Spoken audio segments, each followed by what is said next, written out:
Bonsoir tout le monde. Bienvenue à la conférence de ce soir. Veuillez couper vos micros, je vous prie.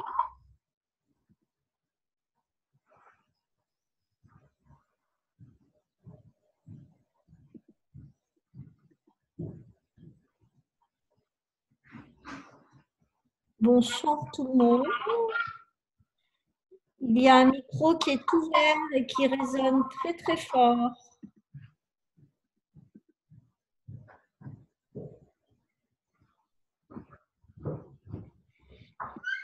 Bonsoir. Est-ce que vous pouvez couper votre micro? Merci. Bonsoir. Est-ce que vous pouvez couper votre micro, s'il vous plaît? Merci. Bonsoir Viviane. Bonsoir tout le monde. Je vous demanderai de couper vos micros, s'il vous plaît. Ça résonne très très fort ici. Merci.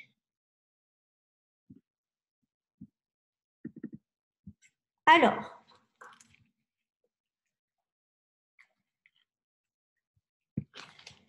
bienvenue à cette conférence, le comment du pourquoi.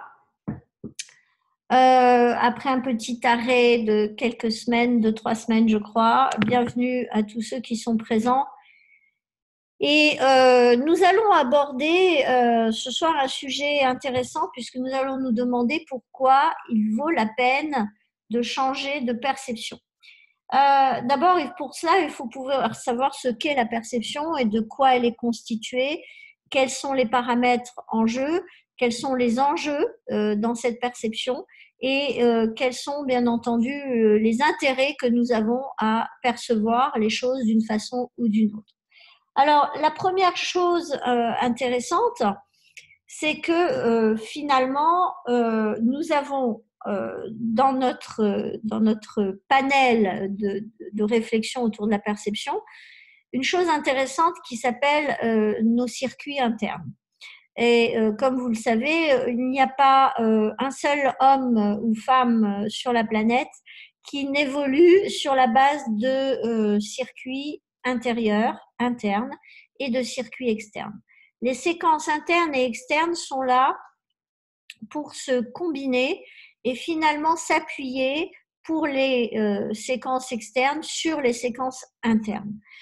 Alors, qu'est-ce que sont ces séquences externes et qu'est-ce que sont ces séquences internes? Eh bien, déjà, les séquences internes sont liées, bien entendu, à vos pensées, vos émotions, à la chimie de votre corps, à votre posture, à votre chimie du corps au travers de ce que vous consommez, ce que vous respirez, et votre toxicité de pensées récurrentes ou d'un autre genre qui serait bien entendu par l'acquisition de ces toxines via l'air, l'alimentation, ce que je viens de énoncer.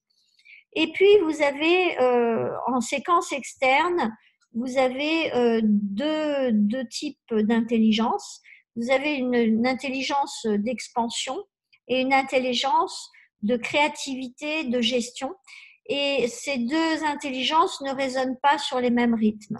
Elles sont pour l'une, bien entendu, sur un rythme masculin d'expansion, de rayonnement et de diffusion, production, reproduction, et pour l'autre, celle d'un rythme beaucoup plus féminin, créatif et de repos, de contemplation et de déduction par quelque chose qui est de l'ordre de l'intuition et du ressenti. On est sur un rythme beaucoup plus lent, beaucoup moins sexy aussi et glamour, puisqu'il s'agit d'être un être patient dans cette séquence. Alors, me dira-t-on, c'est intéressant d'avoir ces circuits internes et externes. Quels sont les bénéfices? Eh bien, les bénéfices, c'est que l'on ne peut pas percevoir le monde en se passant de la projection une fois dans un état de souffrance ou bien-être, sans se projeter vers l'externe dans un mécanisme qui est un mécanisme de faire, de poser du temps, énergie, pensée et argent avec le corps, donc avec des règles à respecter, et dans cette intelligence de générer et de gérer. Alors, cette première catégorisation, excusez-moi, j'ai mon bras un peu lourd ce soir, j'ai eu un petit souci, et cette première perception au travers de ces séquences internes, elle va également se poser dans un cas d'évolution. Alors, quand vous évoluez, vous partez d'un niveau qui va être un niveau A et vous allez aller vers un niveau B. Et ce niveau B va vous amener à un niveau C. Et on va dire que ce niveau A, B et C sont des résultats quelque part. En réalité, ils sont des ponts et des finalités d'évolution qui vous ont mis, in fine, dans un état de transformation interne de vos circuits, de transformation externe de votre mode de fonctionnement et en créant un nouvel ordre et en ayant déduit de votre chaos de cette évolution où vous avez dû vous transformer, jeter ce qui ne servait plus, accueillir le nouveau, transformer votre façon de gérer ça et de vivre avec, ce chaos va se manifester sous une forme d'un nouvel ordre qui va être votre premier résultat. Cet ordre, vous allez devoir le confirmer, l'ancrer dans la matière par des résultats. Quand je dis résultats, tout cela se fait naturellement parce que vous n'êtes pas en train de faire d'efforts, vous êtes dans une performance avec un minimum d'efforts parce que vous l'avez placé graduellement dans le bien-être. Et dans ce cas-là, la vie amplifiant ce que vous êtes déjà, ce bien-être va se manifester au travers de ce que vous vous attirez. Et je peux vous dire, vous le vérifiez tous les jours, que ce soit des bobos qui derrière vous révèlent des grands cadeaux et que ce soit des cadeaux qui derrière vous révèlent des bobos. Et quand je dis des bobos, ce sont des responsabilités, ce sont des prises de conscience, ce sont des retours en arrière, des crises pédomorphiques ou bien aussi des découvertes d'incapacité, de trop tôt ou trop tard et finalement d'inadéquation avec votre vision de la vie et ce que vous êtes en train de finalement créer. Donc cette station radio A, B ou C sont des moments qui viennent manifester votre capacité à créer de l'évolution. Et à ce moment-là, qu'est-ce qui se passe? Eh bien, quand vous êtes sur la station A et que vous regardez la station B, cela vous semble inaccessible. Et votre perception, à ce moment-là, devient une perception plutôt pessimiste. Pourquoi? Bien, parce que vous vous dites, c'est pas pour moi. Ou vous vous dites, je suis pas à la hauteur. Ou alors, vous vous dites, ça n'est pas quelque chose dont je serais capable et je n'ai pas l'expertise pour le faire. Ou bien, vous allez vous dire, c'est n'importe quoi, et de toute façon, moi, je suis très bien là où je suis, et c'est peut-être le cas, et dans ces cas-là, bravo, tant mieux pour vous.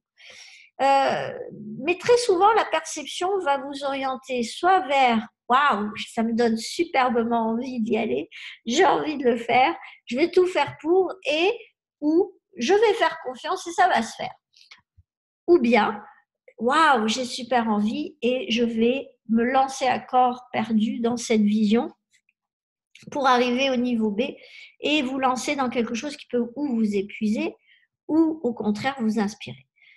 Bien entendu, la nuance va se jouer sur vos circuits internes et dans quel état vous le faites parce que la vie amplifie ce que vous êtes déjà. Alors quand vous évoluez, et que vous passez du niveau A au niveau B, eh bien votre perception elle change aussi.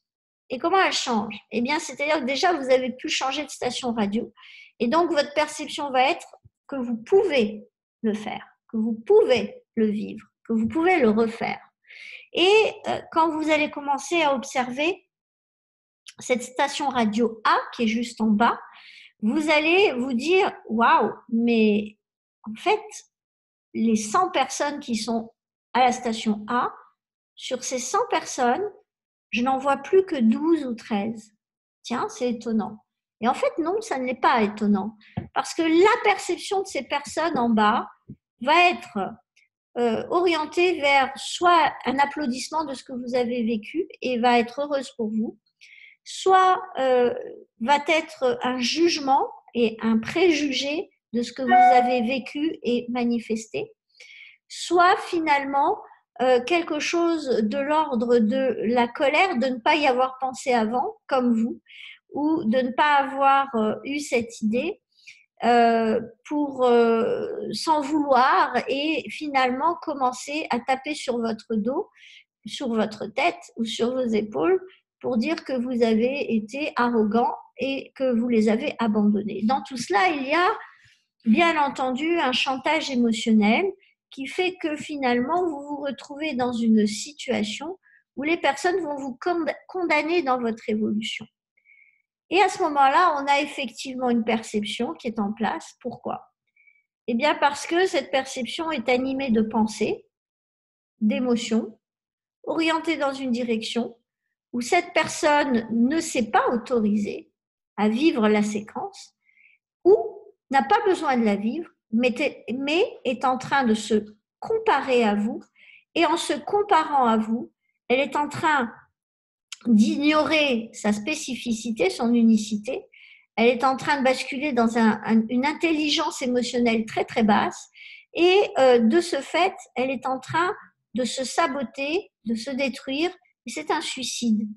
Parce qu'elle est en train d'essayer de vous imiter en réalité, et n'y parvenant pas, elle engramme de la colère vis-à-vis d'elle-même.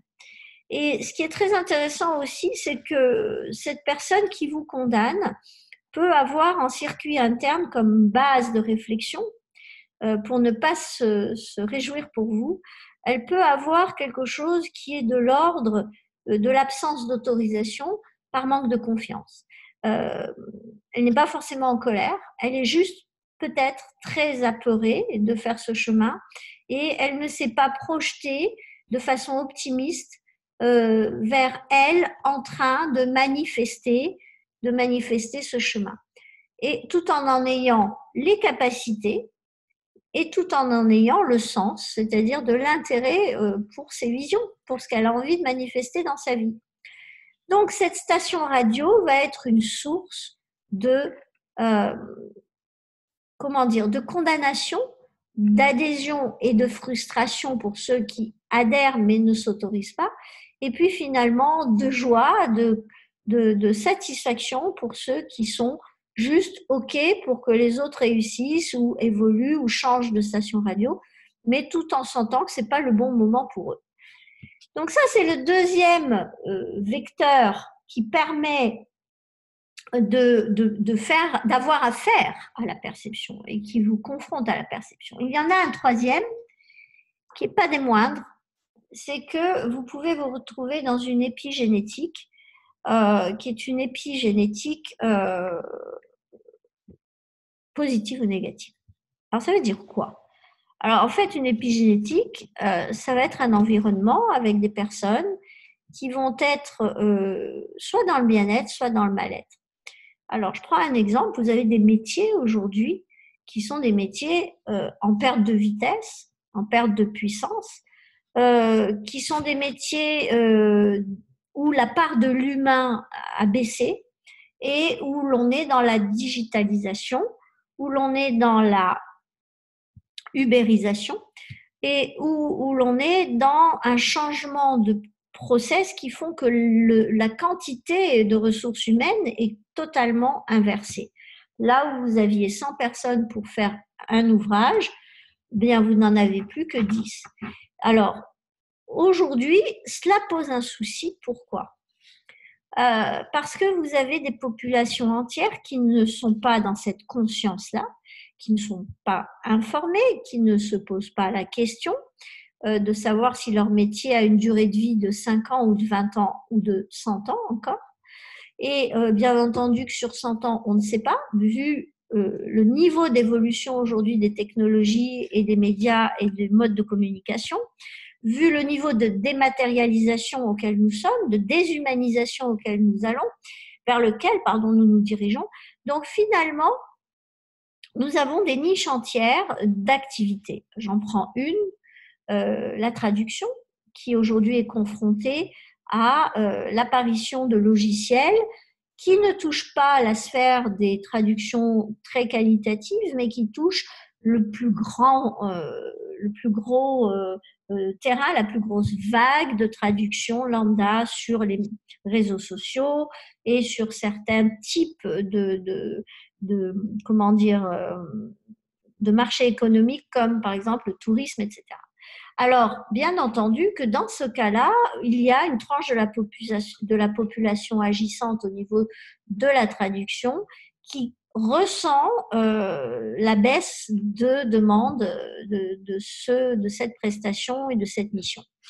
Que se passe-t-il? Eh bien, dans cet espace-là, il y a une peur. Il y a une peur de perdre, il y a une peur et un ressenti de survie dans cet espace, qui est un espace commercial et professionnel et prestataire de services donnés. Et il y a une élite qui continue à processer, à travailler. Il y a une multitude de personnes qui sont en train de basculer dans un taux de rémunération sous-évalué dû à l'arrivée de nouvelles typologies de traitement de type technologie et digitalisation de l'accès à la traduction. Et donc, finalement, on se retrouve avec une niche commerciale et une niche, économique qui est une niche souffrante. Donc, quand on dit souffrant, ça veut dire que l'on a un concept mental de perte associé à un ressenti émotionnel de souffrance. Donc, vous avez des gens qui se voient en train de perdre, qui se voient en train de continuer de perdre et qui se trouvent en souffrance déjà dans le présent et se projettent vers l'avenir en ne focalisant que sur ça. Très peu d'entre eux focalisent sur la transformation, l'anticipation et se posent des questions qualitatives pour se demander qu'y a-t-il en eux de spécifique avec ce don spécifique, parce qu'il s'agit bien, au-delà d'une expertise, d'un don, et chaque traducteur a un don différent en suivant des typologies de sujets, etc., pour aller effectuer sa mission et mener sa mission à bien. Et donc, on a une population qui est plutôt en souffrance et en perte de vision vers le futur, en direction du futur.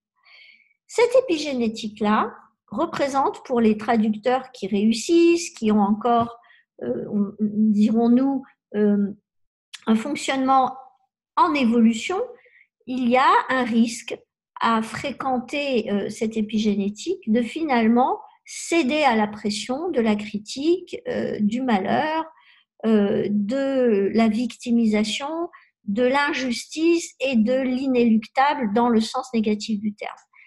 Et à ce moment-là, que se passe-t-il? Votre perception de vos chances, votre perception à se frotter à cette population de personnes vont automatiquement impacter votre modalité de pensée et de ressentir, et vous allez automatiquement vous-même basculer dans un pessimisme, parce qu'il y a une raison pour ça, ça se passe au niveau cellulaire. Alors au niveau cellulaire, qu'est-ce qui se passe? Vous êtes un être capable de générer de nouveaux clients, que ce soit des clients directs ou des clients en agence si vous êtes traducteur, et vous allez finalement avoir un certain optimisme par rapport à la situation présente, surtout que par anticipation, vous allez avoir développé des relations avec des associations ou avec des entreprises où vous allez proposer des activités en plus de votre traduction, d'écriture, de linguistique, etc. Et que vous allez finalement avoir trouvé une niche qui correspond à celle qui est la vôtre propre dans vos hautes valeurs, qui peut être par exemple la cuisine. Et là, vous avez développé du réseau et vous vous êtes fait votre réputation et votre petit momentum et des gens qui sont dans l'appréciation de ce que vous faites et qui continuent à vous faire travailler. Et à ce moment-là, vous avez maintenu votre optimisme en vous attirant des situations, des personnes et des circonstances bienveillantes pour votre vision de continuer à vivre dans un équilibre qui est le vôtre. Que se passe-t-il si vous vous frottez et vous vous mettez en immersion dans cette population de l'autre côté. Quand je dis de l'autre côté, on parle bien entendu en termes énergétiques, qui est une population souffrante et qui n'est pas focalisée sur la transformation, mais focalisée sur ce qu'elle ne veut pas, ne désire pas, ne comprend pas, condamne et rejette et résiste à ça en hurlant de la colère. Et finalement, vous allez vous frotter à cette insatisfaction et à toutes les croyances qui sont associées à ce vécu. Et là, il y a un problème. C'est que vos cellules, elles fonctionnent de façon très simple. Elles sont nourries de façon mécanique, électrique, chimique et électromagnétique. Et elles ont un environnement cellulaire.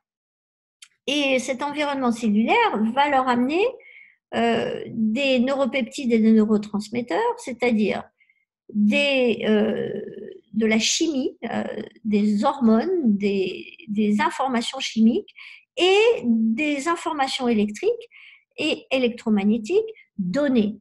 Et donc, vous êtes un être optimiste et finalement, vous avez sur votre membrane cellulaire des protéines membranaires intrinsèques qui font partie de votre membrane, qui vont avoir des capteurs pour cette typologie d'environnement, c'est-à-dire joyeux, c'est-à-dire optimiste, c'est-à-dire excité à créer et confiant sur la capacité de se retrouver graduellement en train de faire les choses sous une forme différente. Et eh bien, vous prenez ces cellules qui sont dans votre corps et vous les mettez dans un environnement de gens pessimistes, de gens qui sont en souffrance, qui se sentent mal aimés, maltraités, qui sont en colère à cause de ça et qui en réalité sont en train de mal s'aimer et mal se traiter en ne voyant pas leur potentiel de transformation, et vous vous retrouvez dans ce champ, car il s'agit bien là d'un champ électromagnétique, et vous vous plongez dans cet univers parce que soit vous avez décidé d'aller comprendre ce qui se passe, soit vous allez vouloir les convaincre qu'il faut bouger. Eh bien, vous avez deux choses qui vont se passer. La première chose qui va se passer, c'est qu'entrant dans l'épigénétique qui est celle-là, vous allez avoir un sacré problème. Vous allez devoir finalement, selon votre ressenti, soit vous allez pouvoir rester parce que vous avez un vrai pourquoi derrière et que vous voulez sauver le monde, soit vous allez vouloir fuir parce que vous allez vous sentir mal. Mais si on vous enferme avec ces personnes, et que l'on vous mette en situation d'enfermement et d'inclusion dans cet univers, vos cellules vont finalement commencer à entrer en destruction, en contorsion, pour aller créer des capteurs qui puissent entrer en interaction dans cet environnement. Ça veut dire que vous avez des capteurs de bien-être, vous avez des capteurs de satisfaction, vous avez des capteurs d'optimisme, d'accord ? Vous avez une chimie du corps qui fonctionne et qui vous balance des neuropeptides et des neurotransmetteurs de cet optimisme-là, et vous vous retrouvez dans un environnement où, au niveau chimique, au niveau électrique, au niveau mécanique, par conséquence, votre corps va créer des pressions sur les organes et sur les tissus, les cellules qu'il compose de façon différente, et vous allez être dans un champ électromagnétique pensée-émotion complètement négatif. Qu'est-ce qui va se passer ? Imaginez ce qui va se passer. Finalement, vos cellules vont se mettre à se contorsionner, d'accord ? Alors, elles vont se contorsionner pour essayer de s'adapter et puis finalement, elles vont commencer au risque de ne plus être nourries, puisque c'est leur nourriture, elles vont être obligées pour survivre de créer le premier capteur de déception, d'insatisfaction, de mal-être, de rage, de colère, de ressentiment, de tristesse, de chagrin. Et finalement, vous allez commencer à échanger avec ces personnes, leur dire oui, c'est vrai que c'est, oui, bien sûr, je me mets à ta place, ça fait mal. Et dès que vous êtes là, vous commencez à rentrer dans ce jeu et ce jeu va se manifester sous forme de pensée, émotion, jusqu'au moment où vous allez vous sentir solidaire énergétiquement, relié énergétiquement, et vous allez devenir cet être pessimiste. Prenez des gens dépressifs, emmenez-les avec vous en vacances, vous allez voir, et forcez-vous à rester avec eux dans un espace clos tout le temps. Je vous garantis que vous finissez malade vos vacances. Vous finissez avec des symptômes. Vous finissez avec de la douleur. Vous finissez avec des pensées, si ce n'est pas suicidaire, on ne va pas exagérer, mais ça pourrait être le cas, selon votre terrain de jeu de départ, très, très agressif ou très jugeant et polarisé. Vous commencez à insulter tout le monde et vous basculez petit à petit dans votre traduction de ce mal-être avec votre provenance et en perdant votre sens, en perdant votre télos, votre objectif. Et ce qui est intéressant là-dedans, c'est que, en définitive, l'un des plus grands impacts de l'épigénétique, c'est que c'est un coaching indirect. Alors, ça veut dire quoi? Ça veut dire que finalement, vous allez pouvoir avoir accès à une formation indirecte. Si vous fréquentez, on va prendre un autre exemple maintenant, vous êtes toujours ces personnes optimistes et par contre, vous avez des rêves et vous avez dans vos systèmes de valeurs, vous avez des choses qui sont désalignées. Donc ça, vous savez que vous avez un travail à faire pour remonter votre niveau d'engagement en temps, énergie, pensée, argent en direction de vos visions. Mais vous avez aussi des choses qui sont alignées, qui ne se manifestent pas, parce que vous avez des croyances limitatives, des conflits internes non résolus par d'autres et dont vous avez hérité du fait que finalement, réussir, c'est pas pour moi, etc. Si on vous prend et si on vous met, parce qu'on a parlé de station radio tout à l'heure, vous êtes sur la station A et vous voulez aller à la station B, et derrière ça, vous avez déjà en objectif la station C. Ok? Imaginez que on vous mette pendant un mois dans un lieu avec des gens qui sont des personnes de la station C. Je vous garantis que vous allez vous sentir très très mal. Hein. Et pourtant, vous êtes un être optimiste. Vous êtes là où sont passés ces gens sur la station C. Et pourquoi? Parce que vous n'avez pas les circuits, parce que vous n'avez pas le mindset, parce qu'en relation avec certains paramètres comme l'argent, par exemple, vous n'allez pas payer, vous n'allez pas trouver normal de payer 300 € une bouteille de vin ou 1000 €. Et que vous n'allez pas aller acheter les vêtements au même endroit que ces gens-là. Ça ne veut pas dire que ces gens-là achètent forcément dans des endroits déraisonnables, mais vous n'allez pas avoir les mêmes circuits, vous n'allez pas envisager les mêmes lieux pour aller passer un bon après-midi, vous n'allez pas penser aux mêmes activités, vous n'allez pas non plus parler des mêmes choses, vous n'allez pas... Donc, finalement, si on vous prend, on vous met avec eux, vous allez, dans ce décalage de station A à station C, vous allez avoir un choc. Et là, pareil, qu'est-ce qui se passe? Soit vous fuyez et vous vous réfugiez dans votre station A et à ce moment-là, vous abandonnez vos visions. Soit vous vous dites, c'est bizarre, je me suis attiré ces gens-là, il y a peut-être quelque chose à en retirer. Ça veut dire, il y a peut-être finalement des choses que je dois entendre, que je dois comprendre, je dois les voir incarner ça pour peut-être arrêter de juger et me dire que finalement, c'est intéressant parce que je ne savais pas qu'ils en faisaient cela de ce processus avec l'argent, par exemple, ou avec la réussite, ou avec la répartition d'une réussite sur d'autres entreprises.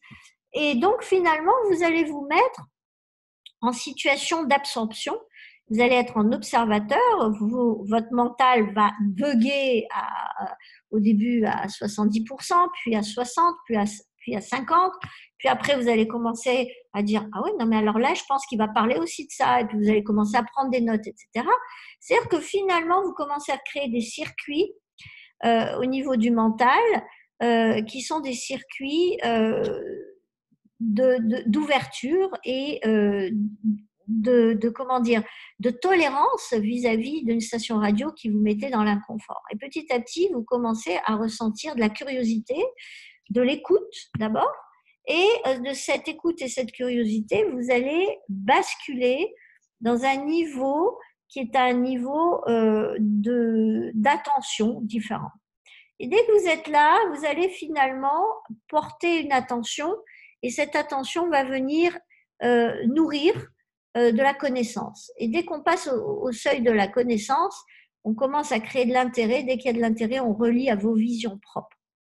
Et dès que vous avez ces séquences, vous êtes en train, en fait, d'étudier ce qui se passe et vous êtes en train petit à petit de arrêter quand la personne va pour prendre du vin, de vous mettre en retrait, d'avoir peur et vous commencez à dire ben, je vais peut-être goûter ce vin, voir si c'est si méritant de ce prix-là. Et puis vous devenez curieux, vous commencez à vivre des expériences, ça commence à vous émoustiller dans le sens simple du terme, c'est-à-dire que vous commencez à développer de l'intérêt et vous dire oui, c'est vrai que c'est quand même très gratifiant de vivre cette expérience et finalement de vous dire tiens, ça vaudrait peut-être la peine d'être vécu, mais c'est surtout cette séquence dans l'entreprise ou dans le comportement familial qui m'a intéressée.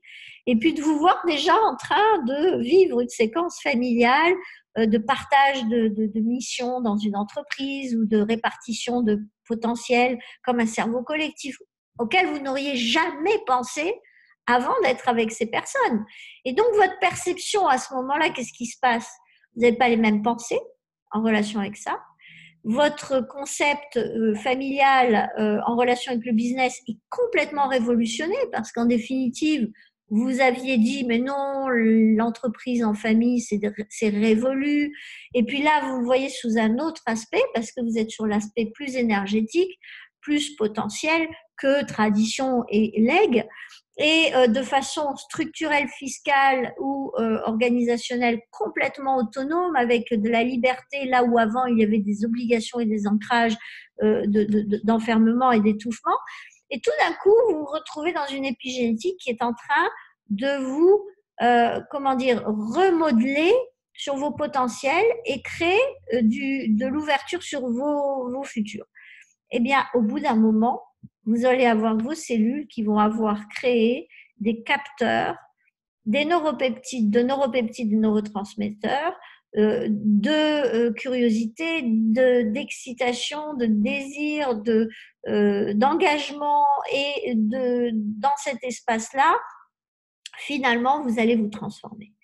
Mani Essa me dit quelque chose d'intéressant, c'est le mentor qui a créé en tant que docteur en chiropractie la méthode SAIN, le système d'alignement neuro-émotionnel. Il dit une chose intéressante. Il dit le coaching le plus puissant qui va impacter à 90% votre évolution, c'est l'épigénétique. Pourquoi je vous dis ça? Parce que si vous êtes un être créatif, vous êtes un être avec de l'expertise et vous avez un désir de créer une entreprise, de créer un projet, d'attirer à vous une équipe et que vous associez dans votre vie quotidienne équipe égale enfermement, équipe égale obligation et sacrifice, équipe égale minimisation, équipe égale porter la souffrance des autres sur les épaules. Je vous garantis que vous n'allez pas développer l'entreprise de vos rêves, hein, c'est clair. Et finalement, vous allez être en permanence en train de recréer l'équilibre entre le vous interne et votre environnement. Vous allez y laisser vos surrénales, vous allez y laisser votre système nerveux et vous allez y donner beaucoup de votre âme.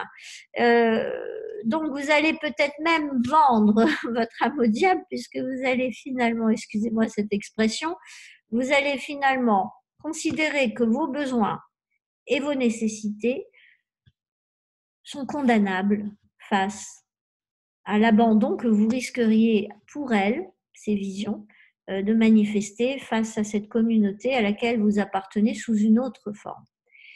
Donc, premier job pour vous à faire, c'est de transformer votre relation à cette épigénétique et de commencer à devenir un être optimiste en relation avec votre vision et votre option d'évoluer sous une forme différente plus autonome, plus détaché de cette communauté, de changer la dose en temps, énergie, pensée et argent que vous posez sur votre jumelage avec cette communauté, de façon à vous désimbriquer de l'impact au niveau cellulaire, au niveau quantique, au niveau énergétique qu'elle a sur vous.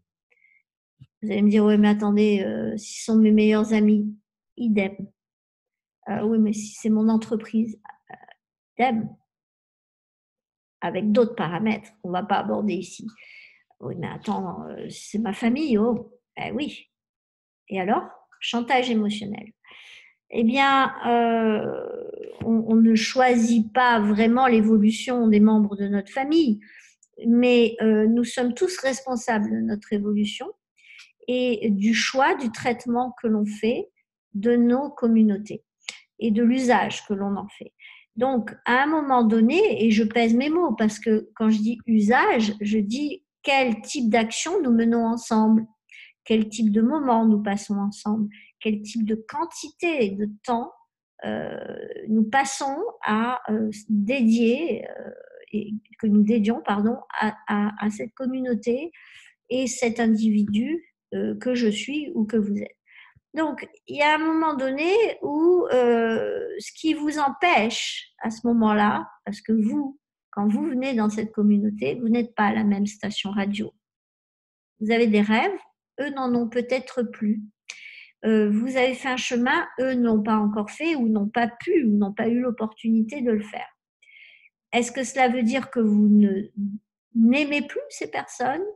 Vous ne les appréciez plus? Vous ne les respectez plus? Non. Cela signifie que vous allez transformer votre modalité d'échange pour que vous puissiez grandir et devenir guérisseur pour eux.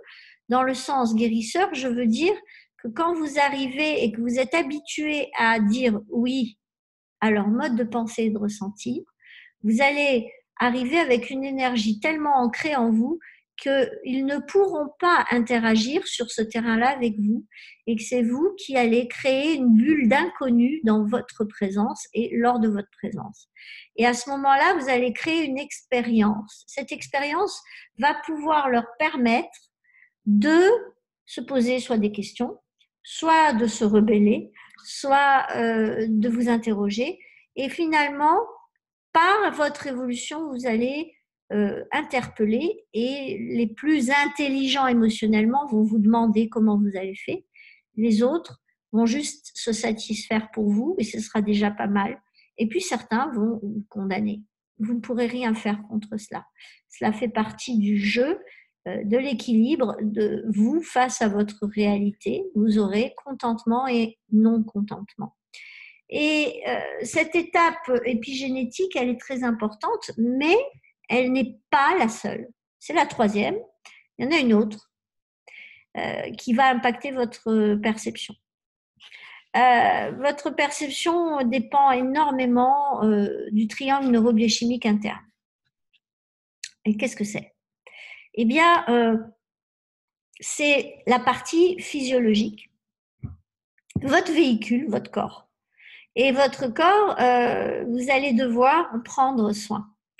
Et pourquoi? Eh bien parce que si aujourd'hui vous avez par exemple une alimentation acide et que vous basculez en acidose au niveau corporel, vous allez créer des terrains inflammatoires. Ces terrains inflammatoires ont un impact dès l'absorption de ce trop-plein d'acidité, de déséquilibre alimentaire. Vous allez avoir un système nerveux, un système immunitaire, un système hormonal qui va être challengé, un pancréas qui va être challengé, et vous allez finalement générer par la nature des hydrates de carbone, des lipides, vraiment des sucres que vous allez avaler. Vous allez engager sur un niveau de mal-être corporel qui va se manifester sous forme de feedback corporel. Et ces feedbacks corporels vont vous amener à un mode d'expression structurelle du corps par votre posture et votre musculaire, des séquences qui vont être des séquences posturales qui vont changer votre fonctionnement organique et votre fonctionnement émotionnel. Donc, vous pouvez avoir une vertèbre qui se déplace et qui va impacter tout votre système digestif. Vous pouvez avoir la sixième dorsale, vous pouvez avoir aussi des cervicales qui vont impacter sur le fonctionnement ou de vos yeux, donc de votre vision, et donc impacter sur votre optimisme. Vous pouvez avoir automatiquement une thyroïde qui fait que quand vous, alors bien sûr aujourd'hui avec mon bras c'est un petit peu délicat, mais quand vous vous tenez comme ça, ok, automatiquement vous créez une pression sur la thyroïde, vous bloquez l'irrigation du cerveau, automatiquement vous allez avoir les épaules qui vont venir compenser en fermant, vous allez fermer l'espace cardiaque, à partir de là vous allez plier pour compenser, vous allez appuyer sur le transverse côlon, mais pas que, sur votre foie, sur votre vésicule biliaire, votre estomac, votre rate, et vous allez créer une césure au niveau fonctionnel, au niveau du système entérique, qui est votre système digestif, et puis vous allez basculer légèrement le bassin en avant pour compenser ou rehausser une des deux hanches parce que en parallèle, vous avez un problème avec vos genoux qui symboliquement sont relayés avec l'autorité, et vous vous retrouvez avec une posture de vieillard, tout simplement. Et bien entendu que là, je fais des raccourcis parce que je veux juste que vous vous connectiez à cela. Mais ça peut partir de la posture. Et votre posture induire vos pensées. Parce que si vous êtes tout le temps comme ça, finalement, vous allez commencer à avoir des pensées de tristesse, de lassitude, de frustration. Et par contre, ce peut être uniquement en partant de ce que vous ingérez. Vous allez challenger votre foie. Vous allez manger trop gras, vous allez manger trop riche, vous allez boire trop d'alcool et vous allez challenger votre hépatique qui va automatiquement vous faire basculer dans l'irritabilité et le foie ne pourra pas traiter l'ensemble des toxines que vous lui faites gérer. Et si vous basculez sur une alimentation où votre digestion est trop lente et trop longue, vous allez brûler votre énergie. Si vous avez 9 heures de digestion entre les patates, le poisson, la viande, parce que vous mangez en plus associé, vous allez vous retrouver avec une baisse d'énergie et vous allez taper sur vos surrénales pour maintenir le niveau d'adrénaline pour tenir le coup dans votre journée. Et vous allez avoir finalement un corps qui se bat.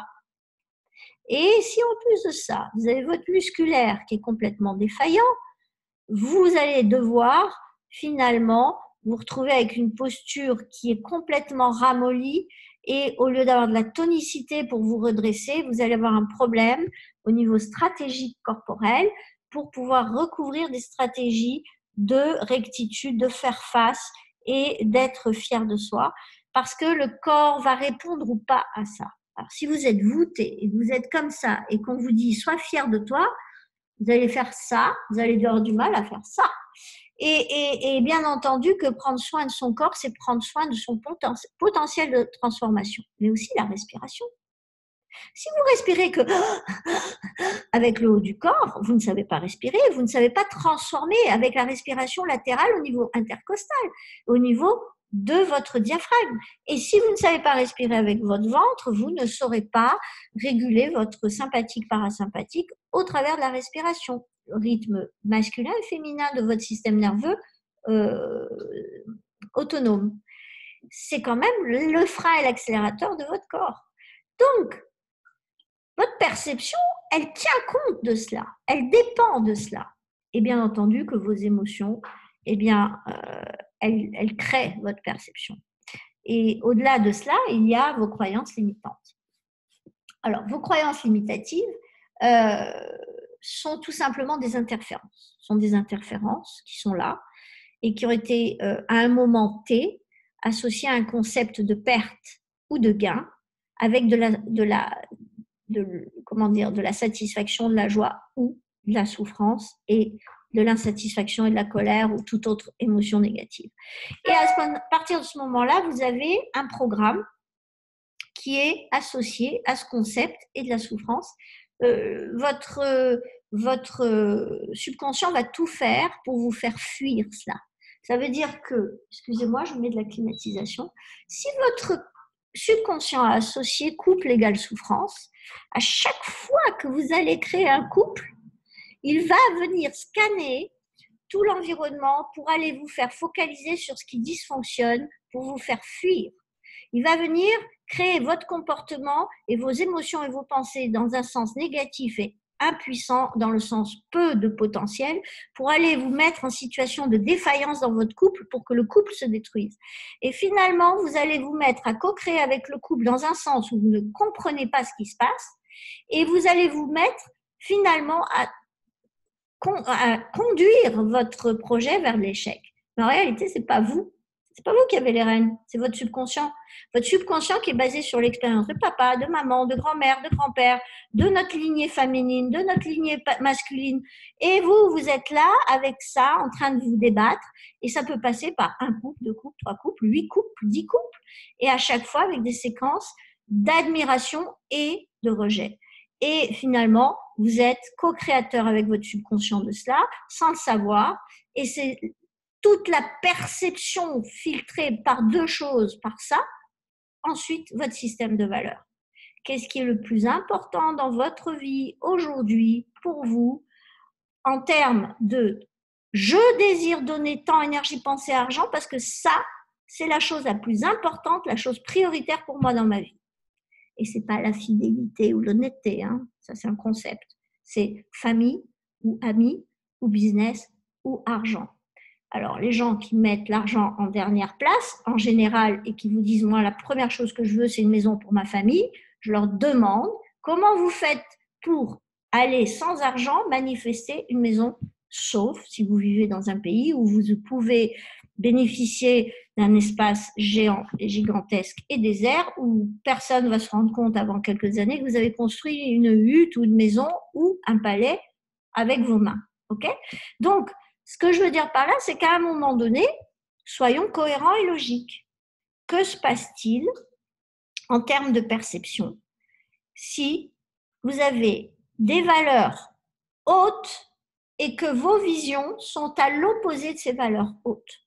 Soit vous racontez des histoires à propos de vos visions, et que ce n'est pas du tout ce que vous voulez juste copier le voisin, et là c'est suicidaire. Soit vous êtes en train de jalouser quelqu'un, et ça c'est vraiment de l'ignorance, et vous ignorez totalement vos dons et vos capacités à créer votre propre rêve, soit vous créez un prétexte pour être malheureux, parce que vous visez un truc que vous ne voulez pas vraiment, en tout cas ce n'est pas vous qui le voulez, et vous vous rendez malheureux de ne pas y arriver, parce qu'en fait votre corps il n'engage pas du tout dans ce sens-là, il n'a pas envie. Ou alors, il n'a pas envie, parce que vous avez associé que ça, c'est associé à de la misère, de la souffrance, et que finalement, faire le chemin vers ça, vraiment, ça n'en vaut pas la peine, parce que je vais en prendre plein la figure. Et en réalité, il suffit de changer le programme associé au couple et vous dire couple égale partage, couple égale dépassement, couple égale co-création, couple égale liberté et autonomie, couple égale variété, couple égale magie, couple égale intelligence émotionnelle, couple égale challenge, mais dans le sens évolutif du terme, pour que finalement, on puisse convaincre votre subconscient que attirer quelqu'un dans votre vie, mais c'est un Yahoo, c'est magnifique. Et puis, s'il y a un prix à payer, il y en a toujours, et il y en a surtout dans le concept du couple de façon absolument évidente au quotidien. Eh bien, je suis OK pour payer le prix. Et si vous êtes OK pour payer le prix, vous posez la dose sur laquelle vous êtes OK, vous posez les conditions, vous créez une conciliation et vous créez un projet de vie. Et là, votre perception est claire. C'est très compliqué à faire. C'est très compliqué à faire si vous êtes dans le mal-être. Et si vous êtes dans le bien-être, que vous savez exactement ce que vous voulez, que vous savez pertinemment où vous voulez aller à court, moyen terme. Parce qu'à long terme, même si vous croyez que vous savez la teneur de cœur et de l'âme qui veut aller dans cette direction, mais en réalité, vous ne savez pas. Parce que vous ne savez pas ce qui va se passer au premier, deuxième palier. Et le troisième, il y aura peut-être que 20 ou 30% de votre vision de ce palier d'aujourd'hui, depuis aujourd'hui. Mais de la seconde station radio et de la troisième, le quatrième palier, il aura vachement changé d'aspect, de forme, de formulation. Et finalement, vous allez vous retrouver avec un palier complètement différent. Donc, pourquoi changer de perception? Parce que vous allez vous libérer. Pourquoi prendre soin de nos perceptions? Comment prendre soin de sa perception? En vérifiant que je ne suis pas en train de sortir de mon axe, que je ne suis pas en train de saboter ma vision essentielle, qui est de faire ce que je veux. Vous allez me dire, dans ce monde de crocodile, est-ce qu'on fait ce qu'on veut? Oui, on a tous le choix de faire ce que l'on veut. Et surtout, de aussi accepter de payer le prix. Et le problème, c'est qu'on vit dans une société qui est une société assez juvénile pour une part, soyons honnêtes, pour une part, qui ne veut pas payer certains prix. Et on a une société autoritaire d'une autre partie qui a tellement asséné les gens à payer des prix qui n'étaient pas des prix source de fierté d'avoir été payés, que finalement, ils ont créé un rejet du paiement du prix à faire partie d'une communauté, d'un pays ou d'une ville.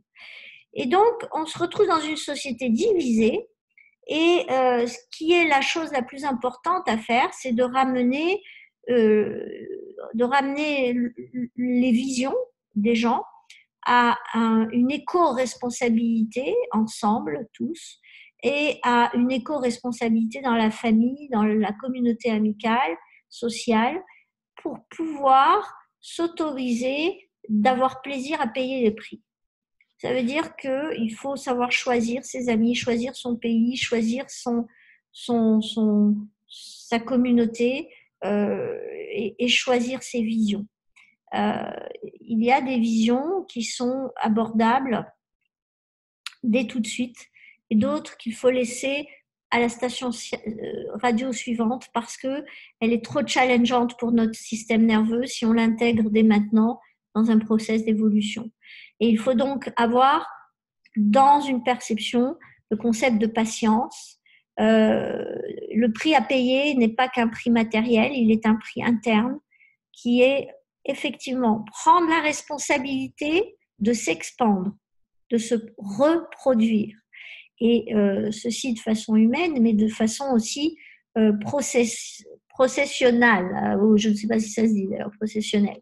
Ensuite, de continuer d'une certaine manière à nourrir ses rêves et finalement d'aller s'honorer au milieu des autres en faisant ce que l'on aime et en aimant ce que l'on fait et de ne jamais accepter de sacrifier quoi que ce soit qui est important pour vous. C'est certainement le paramètre le plus compliqué, mais c'est celui qui va vous permettre du mieux possible de respecter vos perceptions parce que à ce moment-là, vous resterez authentique, vous resterez dans l'amour-propre et bien entendu, pour ceux qui me connaissent depuis quelque temps, vous saurez que votre première œuvre, elle est de votre responsabilité, c'est vous. Que votre première entreprise, elle est de votre responsabilité, c'est la vôtre. Que votre premier ouvrage, c'est de votre responsabilité, c'est votre enfant. Et que votre premier rêve, il est de votre responsabilité, c'est votre potentiel d'ouverture sur le monde pour servir et contribuer. Donc, si j'ai un conseil à vous donner, frottez-vous les yeux, observez ce qui vous est posé sur la table, voyez ce qui vous fait mal au regard, ce qui vous fait du bien à votre vision et ce que vous avez hors de votre champ de vision, mais que vous pressentez.